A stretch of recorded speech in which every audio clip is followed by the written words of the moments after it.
Welcome, high-value men. Have you ever felt like the more effort you put into a woman, the less she seems to care? Like no matter how attentive, thoughtful, or available you are, she somehow becomes colder, more distant? It's frustrating, almost like there's an invisible line you keep crossing without realizing it. And here's the brutal truth. If you're always the one reaching out, always initiating conversations, always being the first to show up, you leave her with no reason to miss you. That ache you feel, that emptiness when she pulls away, it isn't just rejection, it's the consequence of being too present in her world.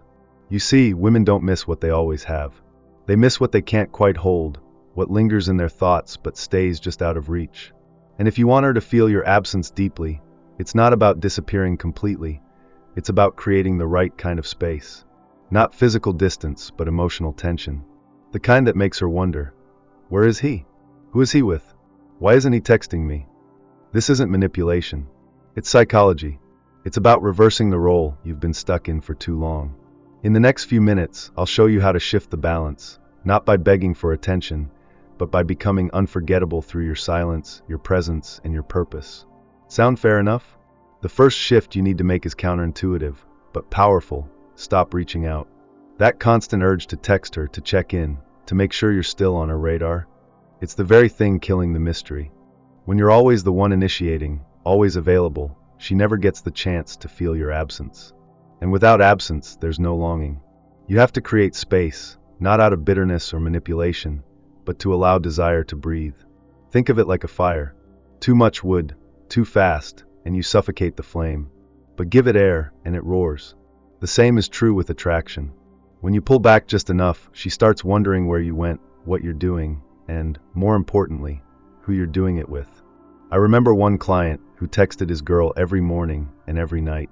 She started replying less, became distant. So he stopped. 3 days of silence later, she texted, "Hey, is everything okay?" That's not just concern. That's curiosity. That's fear of loss starting to whisper in her ear. And here's what's wild. Psychologists have found that rejection activates the same brain regions as addiction. Meaning, when you stop giving her what she's used to, her brain starts craving it. Craving you. So don't be afraid to be quiet for a while. Let her imagination do the chasing. Because in silence, you become louder in her mind than any words ever could. And when she starts missing you, do you know where she'll go first? Not to her phone to call you, but straight to your social media. Because in today's world, if it's not posted, it might as well not exist. That's how people check your pulse without having to talk to you. Quietly. Silently, from a distance. So here's what you do. Show her, without saying a word, that your life is vibrant, full, moving, and meaningful. This doesn't mean posting a yacht or a Rolex or some fake highlight reel. That reeks of insecurity. What works better? A picture of you hiking. A clip of you laughing with friends. A post about something you're building, learning, or loving. I knew a guy who broke up with his girlfriend, but didn't say a word online. A month later, she sent him a message. "I see you've been out a lot lately." That wasn't judgment. That was a subtle signal. She had been watching. She had noticed. And yes, she had missed him. You're not doing this to brag. You're doing this to remind her, subtly, powerfully, that life moves on, and she's not a part of it right now. That's how you trigger the fear of missing out. And nothing makes a woman reach out faster than the feeling she's being left behind. Once she notices your absence and starts checking in on your life, something fascinating happens. She tries to get your attention without actually reaching out. It's subtle. Maybe she posts a new selfie. Maybe she shares a quote that strangely aligns with something only you would understand. Maybe she tags herself at places you used to go together. These aren't coincidences. These are silent signals. But here's the key. Don't take the bait. Most men see these posts and immediately rush in, liking the photo, replying with a fire emoji, dropping a comment just to be noticed. Don't. The moment you react, you give her what she wants. Reassurance that you're still watching, still hooked, still predictable. And once she knows that, the power shifts back to her. I remember this guy, Mark, who noticed his ex suddenly posting thirst traps 2 weeks after their breakup. Everyone was liking and commenting, except him. He stayed silent. 3 days later, she messaged him. "So you're just ignoring me now?" That message didn't come from confidence. It came from curiosity turned into anxiety. Psychologists call this intermittent reinforcement. When the thing you want doesn't always respond, it becomes more addictive. Your silence becomes a vacuum. And the longer you withhold attention, the more she fills that space with thoughts of you. Not because you chased her, but because she couldn't stop wondering why you didn't. Eventually, she will reach out. Whether it's a casual, "Hey, how have you been?" or something more direct, it's coming. And when it does, this is where most men fail. They get too excited, too eager. They blow the entire setup by acting like they've been waiting all along. And just like that, the mystery disappears. Women are deeply intuitive. When you respond with too much enthusiasm, too many words, too many emojis, too much energy, they don't see warmth. They see weakness. It tells her that her message is the highlight of your week. That you've been sitting there, hoping, checking your phone, waiting for that ping. But what if you didn't react that way? What if instead you answered with a calm, neutral tone? A simple, "Hey, I'm doing well. Hope you are too." Nothing cold. Nothing rude. Just grounded. Unmoved. That alone creates tension. Because now she's wondering, why is he so composed? Why isn't he chasing me like before? I once coached a man who mastered this. When his ex reached out, he replied like he was talking to an old colleague, not a lost love. She messaged him 3 times in one night. Not because he begged for it, but because he became a puzzle she suddenly needed to solve. Mystery isn't silence. It's restraint. And the man who controls his emotions always controls the outcome. Now that the silence has done its work and she's reaching out again, there's one more layer that will push her emotions further: jealousy. Not the loud, dramatic kind, but a subtle, elegant kind of jealousy. The type that whispers, not screams. You don't need to post pictures kissing someone else or playing games. That's immature and transparent. What works better is ambiguity. A photo of you at dinner with friends, one of whom just happens to be a woman. A group photo with someone tagged whose profile is private. A story where there's a hint of someone else's presence, but no explanation.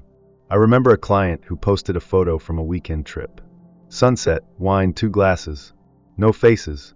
No tags. Within hours, his ex watched the story 3 times. Then she messaged, "That looks cozy. Who were you with?" She wasn't angry. She was curious. And behind that curiosity was fear. Fear that you've moved on. That someone else is experiencing what she once had. That she's been replaced. And that possibility is powerful. The goal isn't to hurt her. It's to remind her that you have options. That your world doesn't revolve around her. And once a woman realizes she's no longer the center of your universe, she'll fight to earn that place back. There's another layer to being unforgettable, and it's much more subtle than a text or a photo. It's about creating emotional anchors in her mind. One of the simplest and most powerful ways to do that: give her a nickname. Not just any nickname, but one that connects her to something familiar in her daily life. Let's say she loves coffee. You call her Mocha. Or maybe she's obsessed with sunsets. You nickname her Golden Hour. It's personal, playful, and most importantly, repeatable. Because every time she hears that word in real life, you pop into her head. That's not coincidence. That's associative memory. I had a client who used to call his girlfriend Sunday, because that's when they always had their best dates. Months after they stopped seeing each other, she messaged him out of nowhere, on a Sunday. Just one word: miss you. The power of a well-placed memory is that it stays long after you've gone. When you tie yourself to something she sees, hears, or feels often, you don't have to remind her you exist. The world will do it for you. While nicknames tap into her memories, teaching her something new taps into her admiration. See, women aren't just attracted to looks or charm. They're deeply drawn to a man who can lead. A man who expands her world, not limits it. If you've ever introduced her to a new book, a new perspective, or even a small life hack she now uses daily, you've created a permanent emotional imprint. Why? Because people don't forget the ones who help them grow. I worked with a guy who once helped his girlfriend set up her online business. Months after they broke up, she still used the same tools he showed her. She once admitted, "Every time I log in, I think of you." That's not nostalgia. That's respect. It means you weren't just a chapter in her story. You were a turning point. When you teach a woman something valuable, you step into the role of a quiet leader. And women don't just miss leaders. They trust them, admire them, and if given the chance, they return to them. And finally, give her space. Real space. Not just physical distance, but emotional freedom. The kind that lets her breathe, live, and feel who she is outside of you. Most men think that staying close equals staying connected. But true connection isn't built on constant presence. It's built on mutual respect for individuality. When you support her growth, when you encourage her to chase her passions, And when you let her have her own life, you show strength, not weakness. I knew a man who used to call his girlfriend every night. When he stopped, not out of spite but out of maturity, something shifted.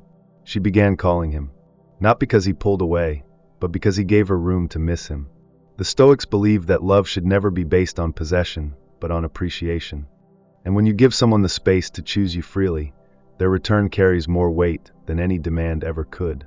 She won't miss you because you chased her.